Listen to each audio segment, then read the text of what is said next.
মা দেউতাই মোক 18 বছৰ বয়সত বিয়া কৰাই দিছিল। মই মোৰ মা দেউতাৰ একমাত্ৰ ছোৱালী আছিলোঁ। কিন্তু আগতে মোৰ এনে লাগিছিল যেন মই তেওঁলোকৰ ওপৰত বহুত ডাঙৰ বোজা, যে মই তেওঁলোকৰ ছোৱালী নাছিলোঁ। মোৰ জন্মৰ পিছতো মায়ে সুখী অনুভৱ কৰা নাছিল আৰু দেউতাই পুত্ৰ এটা খুব বিচাৰিছিল। সেইবাবে তেওঁ মোক ভাল নাপায় আৰু সদায় মোৰ পৰা আঁতৰি থাকিছিল।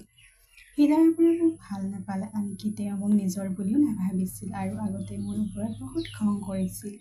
সেইবাবে তেওঁ মোক বহুত ঘৃণা কৰিছিল। মোৰ লগত সকলো সময়তে কঠোৰভাৱে কথা পাতিছিল। সেইবাবে তেওঁ মোক আগতীয়াকৈ বিয়া পাতি দিলে। মোৰ স্বামী চৰকাৰী বিদ্যালয় এখনত শিক্ষক আছিল। আমাৰ 5 বছৰীয়া ছোৱালী এজনীও আছিল। কিন্তু এদিন স্কুলৰ পৰা উভতি আহোঁতে দুৰ্ঘটনাত অৱতীৰ্ণ হৈ হঠাতে মৃত্যু হয়। মোক এৰি থৈ গ'ল। সেই দিনটো মোৰ বাবে দুৰ্যোগতকৈ কম নাছিল। সমস্যা পাহাৰৰ মোৰ ওপৰত পৰিল। কিছুদিনৰ পাছত শহুৰে মোক মা দেউতাৰ ঘৰলৈ পঠাই দিলে। হয়তো ময়ো সিহঁতৰ ওপৰত বোজা হৈ পৰিছিলোঁ। তেওঁলোকে মোক ভাল নাপায় বুলি গণ্য কৰা নাছিল। তেওঁলোকৰ মতে মই আছিলোঁ এগৰাকী দুৰ্ভগীয়া মহিলা, যেন মই সিহঁতৰ পুত্ৰক মাৰি পেলালোঁ। তাৰ পিছত মনে মনে মা দেউতাই ঘৰলৈ গ'লোঁ। মা দেউতাই মোক বোজা বুলি গণ্য কৰিছিল। আগত ছোৱালীজনীক সুৰক্ষিত ৰাখি বহুত অকলে থাকিছিলোঁ। তাৰ কিছুদিনৰ পিছত মোৰ মা দেউতাই মোক দ্বিতীয়বাৰৰ বাবে এজন ব্যক্তিৰ লগত বিয়া কৰাই দিলে, যিজনৰ ইতিমধ্যে এজন ল'ৰা আছিল আৰু মোৰো এজনী ছোৱালী আছিল। আমি দুয়ো একে আছিলোঁ। সেইবাবে আমাৰ বিয়া হ'ল। তেওঁৰ ল'ৰাটো মোৰ ছোৱালীজনীতকৈ এবছৰ সৰু আছিল।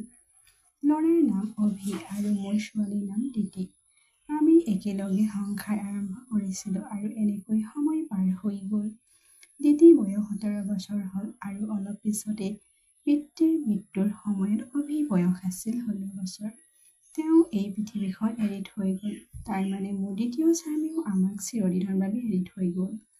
তেওঁ সদায় অসুস্থ হৈ আছিল। তেওঁ বিভিন্ন ৰোগত আক্ৰান্ত হৈ আছিল। কিন্তু কেনেবাকৈ আমি তাৰ বেমাৰবোৰ লৈ জীয়াই আছিলোঁ। তেওঁৰ মৃত্যুৰ পিছত যেন ঘৰৰ আনন্দ নোহোৱা হৈ গ'ল। আমাৰ নিজৰ ঘৰ আছিল, গতিকে ঘৰৰ কথা চিন্তা কৰিব নালাগিছিল। আৰু মোৰ ঘৰতে সৰু দোকান এখন আছিল। এদিন আমি সকলোৱে শুই থাকোঁতে হঠাতে খুব ডাঙৰ শব্দ এটা আহিল। মোৰ হৃদয়খন ডুব যোৱা যেন লাগিল। মই বৰ নাৰ্ভাছ আৰু ভয় খাইছিলোঁ। দেখিলোঁ অভি কোঠাৰ পৰা শব্দটো আহিছে। তাৰ ৰুমৰ ফালে গৈ থতমত খালোঁ। কোঠাটোৰ চিলিঙি সৰকি পৰিল। মই থতমত খালোঁ। অভি যে চিলিঙি তলত নাছিল, সেই দেখি মোৰ ভয় লাগিছিল। ওচৰলৈ গৈ দেখিলোঁ যে অভি নাছিল। সি চাগে বাথৰুমলৈ গৈছিল। সেইবাবে তেওঁৰ কোঠাৰ চিলিঙি খহি পৰাৰ বাবে তেওঁ প্ৰাণ বাচিল। ভগৱানক ধন্যবাদ দিলোঁ যে অভি কোনো আঘাতপ্ৰাপ্ত নপৰাটো ভাল কথা। যদি তাৰ কিবা এটা হ'লহেঁতেন, তেতিয়া মই কেনেকৈ তাৰ প্ৰয়াত দেউতাকৰ মুখামুখি হ'লোহেঁতেন। কিন্তু এতিয়া আমাৰ হাতত ইমান টকা নাছিল যে আমি তাক আকৌ চিলিঙি দিব পাৰিম। তাৰ পিছত মই মোৰ কথা ক'লোঁ। মই মোৰ বিচনাখন পাকঘৰত থৈ দুয়োটা ল'ৰা-ছোৱালী কোঠাটোত শুবলৈ গ'লোঁ, কাৰণ বাহিৰত বৰ ঠাণ্ডা আছিল আৰু বাহিৰত কোনেও শুব পৰা নাছিল আৰু কোঠাটোত মাত্ৰ এখন বিচনা আছিল। আনকি দুজন মানুহ বৰ কষ্টৰে শুব পাৰিছিল। এতিয়া দুয়োজনে একেটা কোঠাতেই শুইছিল। ই এটা বাধ্যবাধকতা আছিল। আমি কি কৰিব পাৰোঁ? কোঠাটোত দোকান এখন আছিল আৰু মোৰ স্বামীয়ে ঘৰত মাত্ৰ 3টা কোঠা বনাইছিল। যদিও কোঠাবোৰ 3জন মানুহৰ বাবে ঠিকেই আছিল, কিন্তু দোকানৰ বাবে ৰুম এটাও দৰকাৰ আছিল। এতিয়া এটা বাধ্যবাধকতা। আমি কি কৰিম? আমি থাকিব লগা হ'ল। এদিন মোৰ ল'ৰাটো ছোৱালীজনীৰ কোঠাটোত শুইছিল। তাৰ পিছত ৰাতিপুৱা কিবা এটা হ'ল যে মই আচৰিত হ'লোঁ। অভি ৰাতিপুৱা সোনকালে উঠি ব্ৰেকফাষ্ট কৰিবলৈ গ'ল। আনহাতে দিতি এতিয়াও শুই আছিল। তাই ইমান শুই থকা নাছিল, কিন্তু তাই কিয় ইমান শুই আছিল সেয়া তাই আছিল ৰাতিপুৱা সোনকালে সাৰ পোৱা অভ্যাস। ময়ো তাইক মাতিলোঁ, কিন্তু তাই উঠিব পৰা নাছিল। অলপ ভয়ৰ পিছত মই তাইৰ কোঠালৈ গৈ তাইক দেখিলোঁ। তাৰ পিছত মই গম পালোঁ যে তাই অজ্ঞান হৈ পৰিছে। মই বৰ ভয় খালোঁ যে তাইৰ কি হ'ল। মই লগে লগে অভিক ক'লোঁ যে তুমি ওচৰৰ ডাক্তৰজনক ঘৰলৈ মাতিব লাগে। ডাক্তৰ ঘৰলৈ আহি ক'লে যে তাই অজ্ঞান হৈ গৈছে। ছোৱালীজনী বৰ দুৰ্বল হৈছে। তাইক কোনো গধুৰ কাম কৰিবলৈ নিদিব। মাত্ৰ তাই জিৰণি লওক। তাইক ভাল খাদ্য, ফল-মূল আদি খুৱাওক। ভাল হ'ব। চেতনা পাওঁতে তাইৰ ওচৰলৈ গৈ সুধিলোঁ, তোমাৰ কি হৈছে? তাই ক'লে যে এনেকৈ বহিয়ে মোৰ মূৰ ঘূৰোৱা হৈছে আৰু মই অজ্ঞান হৈ পৰিছোঁ। ছোৱালীজনীক জিৰণি ল'বলৈ ক'লোঁ, মই তোমাৰ বাবে ব্ৰেকফাষ্ট প্ৰস্তুত কৰিম। ব্ৰেকফাষ্ট লৈ আহোঁতে দেখিলোঁ তাই ৰুমত নাই আৰু বিচনাখনত বিচনা চাদৰো নাই। বাহিৰলৈ ওলাই গৈ তাইক দেখিলোঁ। তাই বহি এই চাদৰখন ধুই আছিল। মই তাইক সুধিলোঁ, এই চাদৰখন কিয় ধুই আছা? তোমাৰ স্বাস্থ্য ভাল নহয়, ডাক্তৰে তোমাক জিৰণি ল'বলৈ কৈছে। মই তাইক চিঞৰি চিঞৰি ক'লোঁ, ইয়াৰ পৰা উঠা, নিজৰ কোঠালৈ গৈ ব্ৰেকফাষ্ট কৰা, তেতিয়াহে তুমি ভাল হ'বা। তাই ক'লে, নাই নাই, ঘৰত মাত্ৰ এখন চাদৰ। মই ক'লোঁ, এই চাদৰখন ধোৱাৰ চিন্তাটো তোমাৰ মনলৈ হঠাৎ কিয় আহিছে? ইমান চাদৰ আছিল নে ধুবলৈ বহিছিলা? এৰি দিয়ক, এই চাদৰখন মই নিজে ধুম, ইয়াৰ পৰা উঠি আহা। তাই মোৰ কথা নুশুনি বিচনা চাদৰখন শুকুৱাবলৈ গ'ল। তাৰপিছতহে তাই ব্ৰেকফাষ্ট খালে। তাৰপিছত কিছু ভয় সৈতে সেয়েহে তাই শুই গ'ল আৰু অভিও কামলৈ গৈছে। মই তেওঁক হাইস্কুললৈকে পঢ়াইছিলোঁ আৰু তেওঁ কাপোৰৰ দোকান এখনত কাম কৰিছিল। বৰ কঠোৰ পৰিশ্ৰমী আছিল। আগতে মই নিজেও দোকানখন চলাইছিলোঁ। যিয়েই নহওক, আগতে মোৰ খবৰ লৈছিল। আগতে বেছিভাগ ল'ৰা ছোৱালী আহিছিল দোকানলৈ। দিনটো এনেকৈয়ে পাৰ হৈ গ'ল। সেইদিনা অভিয়ে মোক ক'লে যে আজি তেওঁ খাদ্য খাবলৈ আহিছে। সেই ভয়ত ওলাই আহিছিল আৰু দিতি ইতিমধ্যে কোঠাটোত শুইছিল। সিও গৈ কোঠাটোত শুই পৰিল। মই বিচনাখনো পাকঘৰত ৰাখিছিলোঁ। কাপোৰ সলনি কৰাৰ বাবে শুব পৰা নাছিলোঁ। মোৰ স্বামীৰ কথা মনত পৰি আছিল। মোৰ দ্বিতীয় স্বামী বৰ ভাল আছিল। মোৰ বহুত যত্ন লৈছিল। তেওঁ মোক কেতিয়াও বিয়াৰ উপহাৰ দিয়া নাছিল আৰু মোৰ ছোৱালীজনীক সদায় নিজৰ ছোৱালী বুলি গণ্য কৰিছিল। ময়ো অভিক কেতিয়াও কোৱা নাছিলোঁ যে তেওঁ মোৰ সতি নহয়। মোৰ প্ৰেমকো সি নিজৰ বুলি লৈছিল। মাকতকৈ মোক বেছি ভাল পাইছিল আৰু মোৰ কথাও মানিছিল। ঘৰত তেওঁ একমাত্ৰ পুৰুষ আছিল। তেওঁ আমাৰ একমাত্ৰ সহযোগী আছিল। নহ'লে আমি দুগৰাকী মহিলাই একো কৰিব পৰা নাছিলোঁ। তেওঁ ভালেই আছিল। মই তেওঁক ব্যক্তিগতভাৱে অধিক অধ্যয়ন কৰিবলৈ কৈছিলোঁ, কাৰণ তেওঁ ডিগ্ৰী থাকিলে ভাল চাকৰি এটা পাব। তেওঁ দেৰি হৈছিল। ৰাতিপুৱা আকৌ কিবা এটা ঘটিল যে মই থতমত খালোঁ। দিতি আকৌ অজ্ঞান হৈ পৰিল। ইতিমধ্যে ঘটিছিল আৰু এইবাৰ তাই মুখলৈ চাই এনে লাগিছিল যে তাই সকলো তেজ নাইকিয়া হৈ গৈছে। তাই সম্পূৰ্ণ হেতা হৈ গৈছে। তাৰপিছত ডাক্তৰক মাতিলোঁ। ডাক্তৰে একেটা কথাই ক'লে যে মই তাইক জিৰণি লৈ ভালকৈ খাবলৈ কৈছিলোঁ। কি খুৱাইছিলা তাইক? মই তাইক সকলো কথা ক'লোঁ। মই ক'লোঁ যে মই তাইক একেটা দালি, শাক পাচলি আৰু ফল মূল খুৱাই দিলোঁ।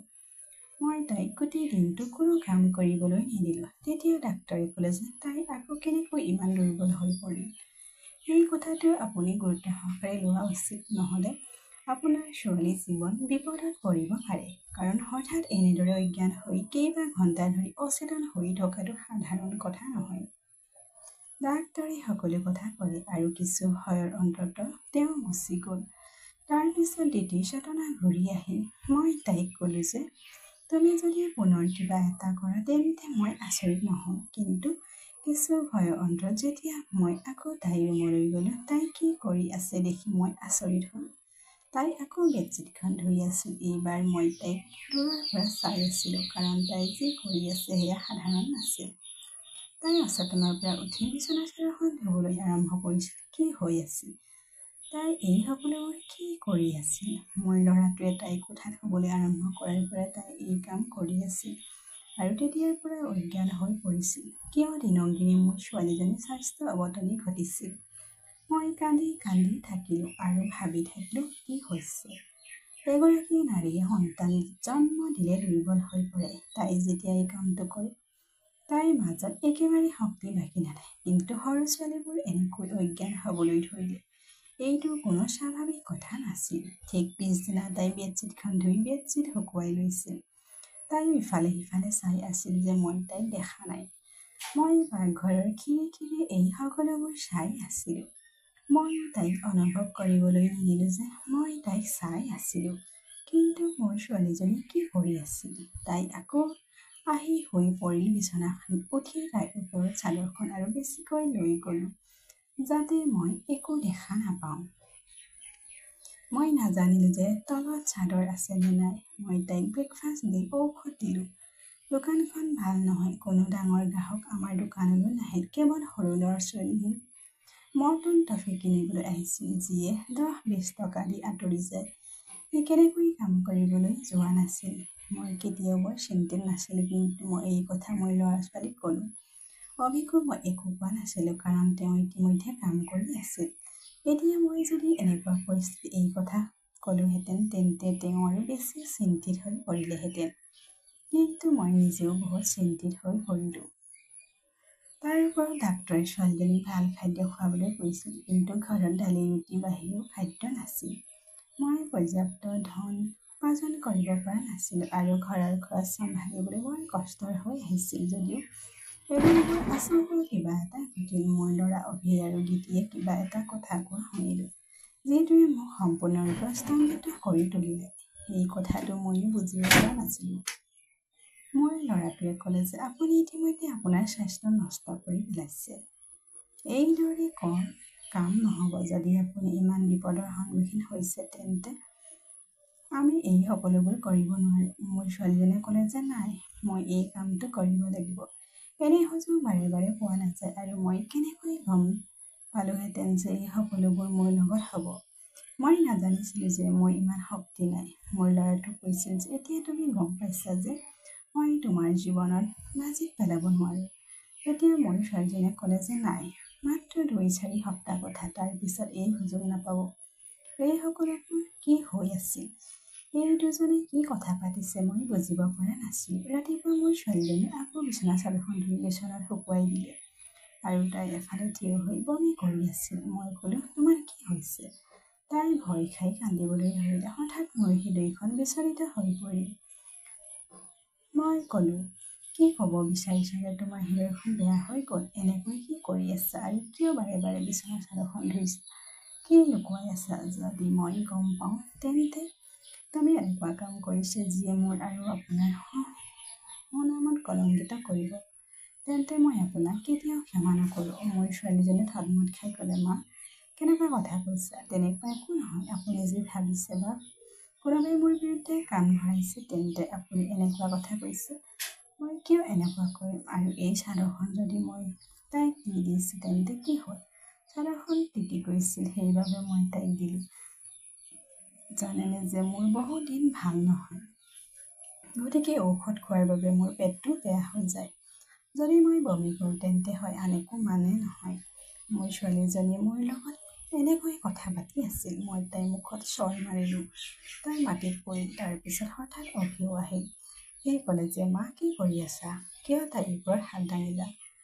তাৰ পিছত মই তাইক ক'লোঁ, হয়, মই তাইক মাৰিলোঁ। মই তাইৰ ওপৰত হাত তুলিলোঁ।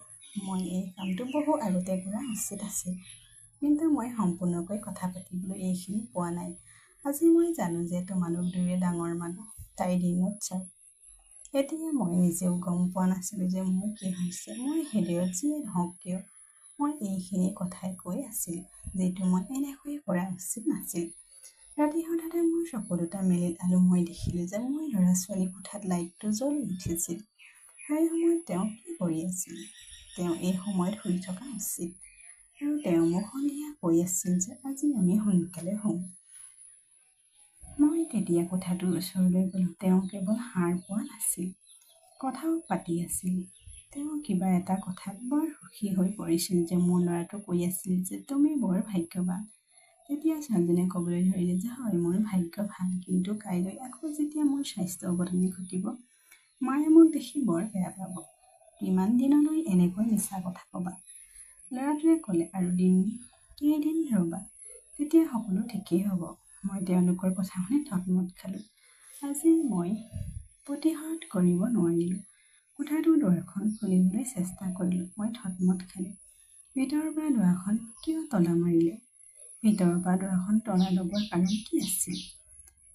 যিয়ে নহওক, বতৰটো এতিয়া ডাৱৰীয়া আছিল। তেওঁলোকে দুৱাৰখন খোলা ৰাখি শুব লাগিছিল। মই বাৰে বাৰে দুৱাৰত টোকৰ মাৰিবলৈ ধৰিলোঁ, কিন্তু এনেকৈ টোকৰ মাৰিলেও তেওঁলোকৰ দুৱাৰখন খুলিবলৈ আধা ঘণ্টা সময় লাগিল। আৰু তাৰ পিছত যেতিয়া মই কোঠাটোলৈ চালোঁ, কোঠাটোত তেওঁলোক আৰু দুয়োজনে আছিল, টোপনিৰ পৰা সাৰ পোৱাৰ দৰে এনে মুখখন লৈ বহি। মই ক'লোঁ, তুমি কিয় এনেকৈ দুৱাৰখন খুলিছা? তাৰ পিছত তেওঁলোকে ক'বলৈ ধৰিলে যে আমি শুই আছোঁ। মই মই ক'লেও মিছা নক'বা, তোমালোক সাৰ পাই কথা পাতি আছিলা। তেওঁলোকে ক'লে যে আমি এই সময়ত কিয় সাৰ পাই থাকিম আৰু কি কথা পাতিম, কাইলৈ আমাৰ কোনো পৰীক্ষা নাই যে আমি প্ৰস্তুতি চলাম। আৰু আমি শুই আছিলোঁ। মই দুয়োৰে কামো বুজিব পৰা নাছিলোঁ। মই তেওঁলোকৰ কথা বুজিব পৰা নাছিলোঁ, কাৰণ দুয়োজনে তেনেকৈ বহি আছিল যে মই মাত্ৰ টোপনিৰ পৰা সাৰ পাইছিলোঁ। তাৰপিছত মই তেওঁলোকক একো নক'লোঁ আৰু তাৰ পৰাই গ'লোঁ। কিন্তু মই ভাবি আছিলোঁ যে নিশ্চয় কিবা এটা সমস্যা আছে। এই কথা দেখি মই আচৰিত হ'লোঁ। এদিন মোৰ ছোৱালীজনী বাহুত ঘাঁ হৈছিল। এইবোৰ ঘাঁহৰ দৰে আছিল। তাই ক'ত আঘাত পালে মই বুজিব পৰা নাছিলোঁ। মই তাইক সুধিলোঁ। তাই ক'লে যে তাই ঘাঁ হৈছে, কিন্তু ঘাঁ হৈছে আঙুলিত আৰু বাহুত নহয়। মোৰ ছোৱালীজনী কিবা এটা বা আন এটা কথা আছিল যিবোৰ তাই মোৰ পৰা লুকুৱাই ৰাখিছিল। কেতিয়াবা তাই অজ্ঞান হৈ পৰিল, কেতিয়াবা তাইৰ শৰীৰত অদ্ভুত দাগ আছিল, আৰু কেতিয়াবা তাই বিচনা চাদৰখন ধুবলৈ উঠিছিল আৰু মোৰ কোঠাটোত সোমাবলৈ নিদিছিল। মোৰ মনটো সেই দিশে গৈ আছিল। মই তেনেকৈ ভাবিব বিচৰা নাছিলোঁ। মই ভাবিলোঁ, এতিয়া কি কৰিম? মই মোৰ ল'ৰা আৰু ছোৱালীৰ ওপৰত চকু ৰাখিছিলোঁ। এদিন মোৰ ল'ৰাটো মোৰ ছোৱালীজনীক কিবা এটা দি আছিল। মই গোপনে সিহঁতৰ কথা বতৰা শুনিবলৈ ধৰিলোঁ। তেওঁ ক'লে যে এইটো তোমাৰ ঔষধ। এই সমস্যাৰ বাবে এই ঔষধ খালে সকলো ঠিক হৈ যাব। সেই পিলবোৰ সি গোপনে মোৰ ছোৱালীজনীক দিছিল। চিন্তাত পৰিলোঁ। কেনেধৰণৰ পিল দি আছে তাই? কি সমস্যা দুয়োজনে সমাধান কৰিব বিচাৰিছে? আৰু নাজানো এই ঔষধটো মোৰ বাবে কিয় অদ্ভুত যেন লাগিছিল। মোৰ ছোৱালীজনীয়ে লগে লগে সেই ঔষধবোৰ ধৰি নিজৰ চুলিৰ আগত লুকুৱাই ৰাখিলে। মোৰ ল'ৰাটোৱে কৈছিল যে ৰাতি শুই উঠাৰ আগতে সেইবোৰ লওক। তাৰপিছত পিছদিনা ৰাতিপুৱা একেবাৰে অজ্ঞান নহ'ব। আৰু ২-৩ দিন মোৰ ছোৱালীজনী সঁচাকৈ অজ্ঞান নহ'ল। কিন্তু তাৰপিছত হয়তো তাই সেই পিলবোৰ শেষ হৈ গ'ল আৰু পাছত মোৰ ছোৱালীজনী আকৌ অজ্ঞান হৈ পৰিল। মোৰ ল'ৰাটো ঘৰত নাছিল, সেইবাবে আজি পৰিস্থিতিৰ সুযোগ লোৱাৰ কথা ভাবিলোঁ। মই বৰ চতুৰেৰে সেই বিচনা চাদৰখন মোৰ ছোৱালীজনীৰ তলত ৰাখিলোঁ। ফ্ৰিজৰ পৰা উলিয়াই ভালকৈ ভাঁজ কৰি মোৰ কোঠালৈ লৈ আহিলোঁ। মই খুব চাব লগা হ'ল যে ইয়াত কি আবদ্ধ হৈ আছে, যাৰ বাবে মোৰ ছোৱালীজনী ৰাতিপুৱা সাৰ পোৱাৰ লগে লগে ধুবলৈ আৰম্ভ কৰিব আৰু আনকি ক'ব যে তাই বেমাৰ কেতিয়াও হোৱা নাই। মোৰ একো গুৰুত্ব নাই। সেই চাদৰখন খুলি চালোঁ। প্ৰথমে একো দেখা নাপালোঁ, কিন্তু ভালদৰে চালে মই স্তম্ভিত হৈ পৰিলোঁ যে চাদৰখনত বগা চুলি আছে আৰু গোটেই চাদৰখন চুলিৰে গধুৰ হৈ পৰিছে। এইবোৰ কেনেকুৱা চুলি মই বুজিব পৰা নাছিলোঁ, কাৰণ এই চুলিবোৰ একেবাৰে বগা আৰু ক্ষুদ্ৰ আছিল। মই থতমত খালোঁ যদিও এই কথা বুজি নাপালোঁ। মই ভাবি থাকিলোঁ, কি হৈছে? মোৰ ছোৱালীজনী আৰু তাই কাম-কাজৰ ওপৰত চকু ৰাখিছিলোঁ। গতিকে মনতে বহুত চিন্তা কৰি আছিলোঁ যদিও কোনো সিদ্ধান্তত উপনীত হোৱা নাছিলোঁ। তেতিয়ালৈকে মোৰ ছোৱালীজনীয়ে গম পালে যে মই চাদৰখন দেখিছোঁ। তাই আহি মোৰ কাষত বহি অলপ নাৰ্ভাছ দেখাবলৈ ধৰিলে। ইয়াৰ পিছত মই তাইক সুধিলোঁ, কি হৈছে? কিয় চিন্তা লাগিছে? তাই ক'লে, মা ক'ত এই চাদৰখন? মই তাইক ক'লোঁ যে মই তাইক দিছোঁ। এই কথা কৈ তাই মোৰ ওপৰত আঁতৰি যাবলৈ ধৰিলে। মই তাইৰ হাতত ধৰি টানি ক'লোঁ যে মই সকলো দেখিছোঁ। এই সকলোবোৰ কি আছিল কওকচোন? ইমান কি লুকুৱাই ৰাখিছা মোৰ পৰা? বৰ বেয়া লাগিছে, বৰ বেয়া চিন্তা মনলৈ আহি আছে। তাই মোৰ কাষত বহি আৰু তাৰপিছত মোৰ ছোৱালীজনীয়ে মোক এনেকুৱা এটা কথা ক'লে যে মোৰ ভৰিৰ তলৰ পৰা মাটি নোহোৱা হৈ গ'ল। মোৰ ছোৱালীয়ে মোক কৈছিল যে মা, আপুনি যি ভাবিছে সেয়া একেবাৰে নহয়। আচলতে আমি দেখিছিলোঁ যে এই ঘৰটোৰ অৱস্থা ভাল নহয়। দোকানখন চলি থকা নাছিল আৰু ভাইটিয়ে বেছি টকা উপাৰ্জন কৰা নাছিল। কিন্তু আমি কৰিব পৰা কোনো কাম পোৱা নাছিলোঁ। এতিয়া ভাইটিৰ বন্ধুৱে তাক চাকৰি এটা দিলে। আচলতে তেওঁ কিছুমান দামী মেকুৰী পোৱালি ৰাখিছিল, যাৰ পৰা 10টা আছিল। সেইবোৰ চোৱা-চিতা কৰাৰ বাহিৰত আছিল। গতিকে তেওঁ আমাক সেই পোৱালিবোৰ যত্ন লোৱাৰ কামটো দিছিল। কামৰ বাবে তেওঁ বহুত টকা দিছিল। আচলতে ভাইটিও গোটেই দিনটো তাতেই থাকিছিল, কিন্তু ৰাতি ভাইটিও জিৰণি ল'বলগীয়া হৈছিল। গতিকে তেওঁ সেই পোৱালিবোৰ ৰুমত আনিছিল আৰু ময়ো যত্ন লৈছিল। ৰাতি মই বেডশ্বীটত তেওঁলোকৰ চুলি আবদ্ধ হৈ পৰিছিল, যিটো মই ৰাতিপুৱা ধুইছিলোঁ, কাৰণ আমি জানিছিলোঁ যে আপুনি এনেকুৱা কথা ভাল নাপায় আৰু আমি তেওঁলোকক এই সকলোবোৰ ক'ব বিচৰা নাছিলোঁ। এই সকলোবোৰ কাম আমি কৰি আছোঁ আৰু পিছত গম পালোঁ যে মোৰ মেকুৰী পোৱালি এলাৰ্জি হয়,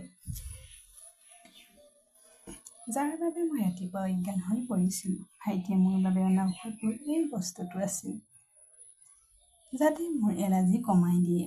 ভাইটিৰ সেই বন্ধুজনো বহুত ধনী আছিল। তেওঁ আমাক এই কামৰ বাবে বহুত টকা দি আছিল। তেওঁ আমাক দিনটোৰ 500 টকা দি আছিল আৰু আজি আমাৰ পোৱালিবোৰ চোৱাৰ শেষ দিন আছিল, কাৰণ এতিয়া তেওঁ তেওঁলোকৰ লগত আন এখন চহৰলৈ গৈছে। আমি ইমান টকা উপাৰ্জন কৰিছিলোঁ যে আমিও তেওঁক কোঠাটোৰ পোহৰাই দিব পাৰোঁ আৰু ঘৰৰ ৰেচন কিছুমান আনিব পাৰোঁ। আমি জানো যে আপুনি পোহনীয়া জন্তু ভাল নাপায়, সেইবাবে আমি আপোনাক এই বিষয়ে কোৱা নাছিলোঁ। কিন্তু আপুনি নাজানে আমাৰ বিষয়ে আপুনি কি ভাবিছিল।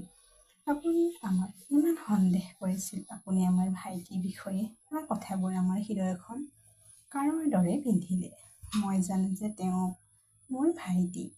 তেওঁ সদায় কেৱল আমাৰ কথাহে ভাবি আহিছে। আনহাতে আমি যদি তেওঁৰ ফালে চাওঁ, তেন্তে তেওঁৰ বিষয়ে আমি কি ভাবোঁ? দেউতাই পৃথিৱী এৰি গৈছে আৰু তেওঁৰ নিজৰ আত্মীয়ও আছে, যি আমাতকৈ বহুত বেছি ধনী। তেওঁ গৈ তেওঁলোকৰ লগত থাকিব পাৰে, কিন্তু তেওঁ এতিয়াও আমাৰ লগত আছে, কাৰণ তেওঁ আমাক কেতিয়াও অকলে এৰি যাব নিবিচাৰে। তেওঁ মোক সদায় নিজৰ ভণ্টি বুলি গণ্য কৰে। তেওঁ মোক কেতিয়াও ভুল কোৱা নাই আৰু তেওঁ আমাক সমৰ্থন কৰে। তেওঁ আমাৰ বাবে বহুত কাম কৰে। গোটেই দিনটো তেওঁ কাম কৰি আছিল। আগতে ৰাতি তাক সহায় কৰিছিলোঁ। তেওঁ কৈছিল যে এই সকলোবোৰ ৰাতিও কৰিব পাৰে। বেচেৰাই দিনটো কঠোৰ পৰিশ্ৰম কৰিছিল, গতিকে ৰাতি জিৰণি ল'বলৈ ক'লোঁ। মই পোৱালীকেইটাক চোৱা চিতা কৰিম, সেইবাবে মই তেওঁক সহায় কৰি আছিলোঁ। এই কথা শুনি মোৰ বৰ দুখ লাগিল আৰু নিজৰ ওপৰতো বৰ খং উঠিল। মোৰ সন্তানৰ লালন পালন বিষয়ে মোৰ কি সকলো চিন্তা আছিল।